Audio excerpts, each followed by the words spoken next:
स्वामीनारायण हरे, स्वामीनारायण हरे। वचनामृत गडडा प्रथम प्रकरण का 56वां। निर्मानी भक्त की महत्ता, इष्ट देव की निष्ठा। संवत 1876 में माघ कृष्णा द्वादशी 11 फरवरी 1820 को सायंकाल श्रीजी महाराज श्री गडडा स्थित दादा खाचर के राजभवन में श्री वासुदेव नारायण के मंदिर के आगे पश्चिमी द्वार के कमरे के बरामदे में पलंग पर विराजमान थे। उन्होंने श्वेत धोती धारण की थी, जरीदार नीले रंग का रेटा ओढ़ा था और सिर पर घुमावदार पल्ले का कुसुम्बी फेंटा बांधा था। उनके मुखारविंद के समक्ष सभा में मुनिगण तथा स्थान स्थान से आए हरिभक्त बैठे हुए थे। नारायण धुन करके मुनिगण झांझ मृदंग लेकर कीर्तन कर रहे थे। उस समय श्रीजी महाराज बोले कि अब कीर्तन स्थगित कीजिए और थोड़ी देर के लिए प्रश्नोत्तरी प्रारंभ करें। ऐसा कहकर श्रीजी महाराज बोले कि अच्छा, मैं प्रश्न पूछता हूं कि श्री कृष्ण भगवान ने गीता में 4 प्रकार के भक्त बताए हैं, उनमें ज्ञानी को अधिक श्रेष्ठ बताया है। फिर भी जब इन चारों प्रकार के भक्तों में भगवान के स्वरूप का निश्चय एक समान ही रहता है, तब ज्ञानी को ही श्रेष्ठ क्यों बताया गया है? मुनि इस प्रश्न का यथेष्ट उत्तर ना दे सके। तत्पश्चात श्रीजी महाराज बोले कि ज्ञानी तो ब्रह्म भाव की स्थिति में रहता है तथा भगवान की महिमा को यथार्थ रूप में जानता है, इसलिए उसे भगवान के स्वरूप के सिवा मन में अन्य किसी प्रकार की कामना नहीं रहती।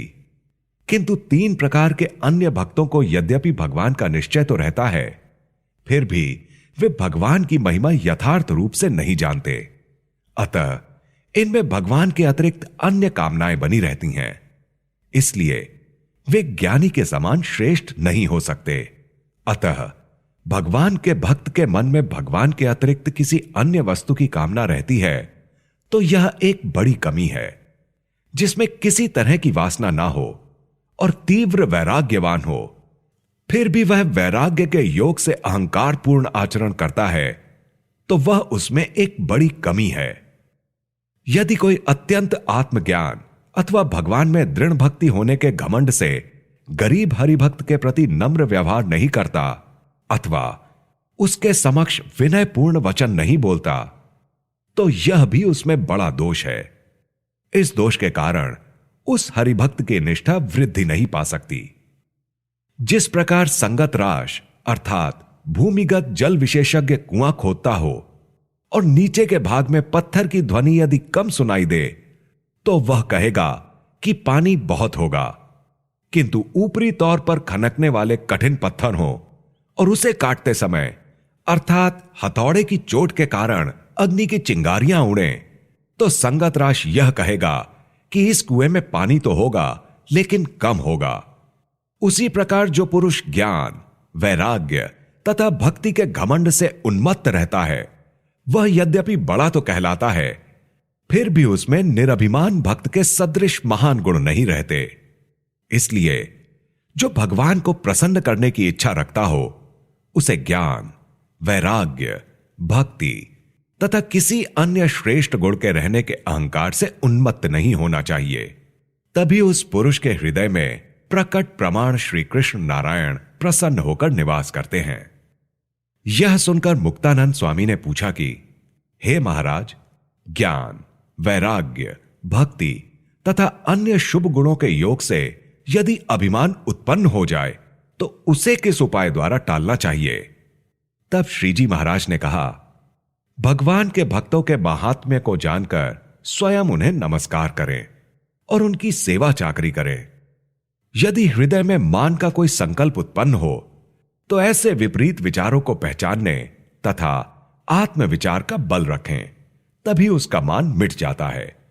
और अतिशय प्रेम लक्षणा भक्ति के फलस्वरूप भगवान यदि उस भक्त के वश में हो गए, तब उस भक्त के हृदय में कदाचित भक्ति का घमंड पैदा हो जाए तो भी उसमें यह एक बड़ी कमी रहेगी।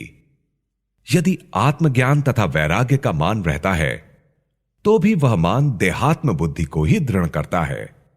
इसलिए भगवान के भक्तों को किसी भी प्रकार का मान नहीं रखना चाहिए।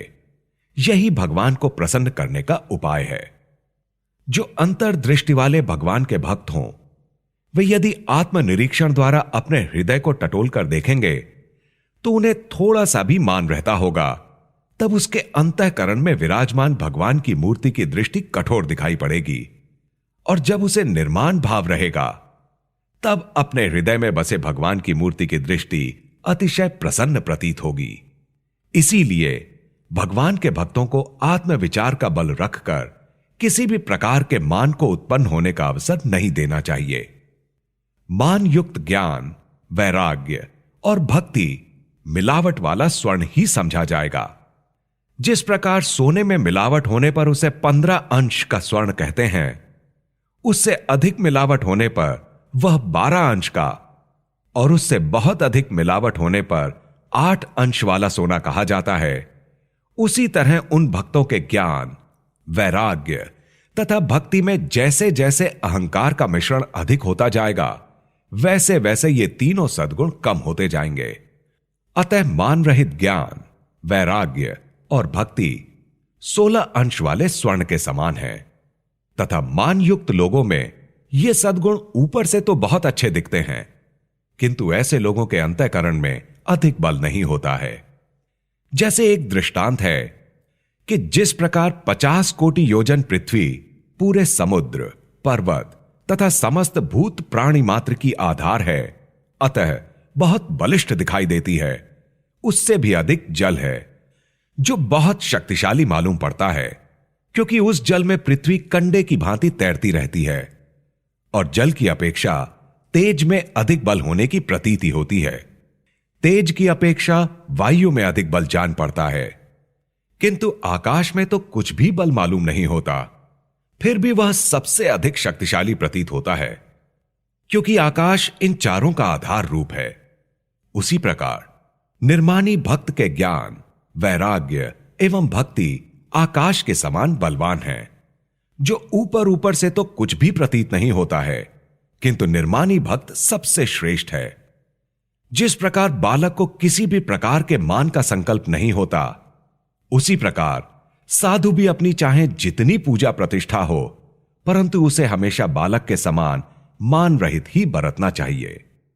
फिर मुक्तानंद स्वामी ने प्रश्न पूछा, इंद्रियों, अंतःकरण, प्राण तथा जागृत, स्वप्न एवं सुषुप्ति, इन 3 अवस्थाओं और स्थूल, सूक्ष्म तथा कारण, इन 3 शरीरों से जीव का स्वरूप भिन्न है, ऐसा सत्संग में सुनकर दृढ़ निश्चय किया है। फिर भी इंद्रियों तथा अंतःकरण के साथ मिलकर सुखरूप जीवात्मा परमात्मा का भजन स्मरण करती हुई भी संकल्पों के योग से दुखी क्यों हो जाती है? श्री जी महाराज ने कहा, कितने ही सिद्ध होते हैं और कितने सर्वज्ञ होते हैं तथा कुछ देवता होते हैं इत्यादि अनंत प्रकार की महत्ता को पाते हैं तथा परम पद को प्राप्त करते हैं। वह सभी भगवान की उपासना के बल से प्राप्त करते हैं, परंतु उपासना के बिना कोई भी साधना सिद्ध नहीं होती। इसीलिए शास्त्रों में आत्मा एवं अनात्मा का विवरण समझकर अथवा किसी बड़े संत के मुख से बात सुनकर कोई यह मान ले कि मैं आत्मा एवं अनात्मा का विवेक प्राप्त कर लूंगा, किंतु इस तरह यह बात उसे सिद्ध नहीं होती। वह तो उस जीव को अपने इष्ट देव परमेश्वर में जितनी निष्ठा रहती है, उतना ही आत्मा अनात्मा का विवेक प्राप्त होता है, परंतु इष्ट देव के बल के बिना कोई भी साधना सिद्ध नहीं होती। फिर भी जिसमें गोपियों जैसी प्रेम लक्षणा भक्ति है, उसकी समस्त साधनाएं पूर्ण हो चुकी हैं, और जिसके हृदय में ऐसा प्रेम ना हो, उसे तो भगवान की महिमा को समझना कि भगवान गोलोक, वैकुंठ, श्वेतद्वीप तथा ब्रह्मधाम के स्वामी हैं और वे भक्तों के सुख के लिए ही मनुष्य जैसे दिखाई पड़ते हैं, परंतु गोलोक आदि अपने धामों में अपनी मूर्ति के एक एक अंश में कोटि कोटि सूर्यों का प्रकाश द्योतित होता है, और मृत्युलोक में मनुष्य ऐसे भगवान की सेवा करते हैं, तब भले ही भक्त दीपक जलाए तभी भगवान के आगे प्रकाश होता हो, परंतु वे सूर्य चंद्रादि सबको प्रकाश के दाता हैं। और गोलोक आदि धामों में राधिका, लक्ष्मी आदि अपने भक्तों द्वारा की गई सेवा को वह भगवान निरंतर ग्रहण करते हैं, और जब ब्रह्मांडों का प्रलय होता है तब ये प्रकट भगवान एकमात्र ही रहते हैं, और उसके पश्चात सृष्टि रचना के समय में भी प्रकृति पुरुष द्वारा अनंत कोटि ब्रह्मांडों को ये ही भगवान उत्पन्न करते हैं। इस प्रकार भगवान की महिमा का विचार करना यही आत्मा एवं अनात्मा के विवेक का कारण है। और जितनी उस भक्त को भगवान की महात्म्य सहित निष्ठा है, उतना ही उस भक्त के हृदय में वैराग्य उत्पन्न होता है। अतः अन्य साधनों के बल का परित्याग करके एकमात्र भगवान की उपासना का बल ही रखना चाहिए। और जो ऐसा भक्त होता है वह यही समझता है कि चाहे कैसा ही पापी क्यों ना हो, किंतु यदि वह अंत समय में स्वामी नारायण नाम का उच्चारण करता है तो समस्त पापों से मुक्त होकर ब्रह्म धाम में निवास करता है। तब जो भगवान का आश्रित हो वह भगवान के धाम को प्राप्त हो, इसमें संशय ही क्या है। ऐसा महात्म्य समझना चाहिए। इसलिए भगवान के भक्त को भगवान की उपासना के बल को सत्संग के द्वारा दिन प्रतिदिन बढ़ाते रहना चाहिए। इति वचनामृतम। इस प्रकार से श्री गडडा प्रथम प्रकरण का 56वां वचनामृत पूर्ण हुआ।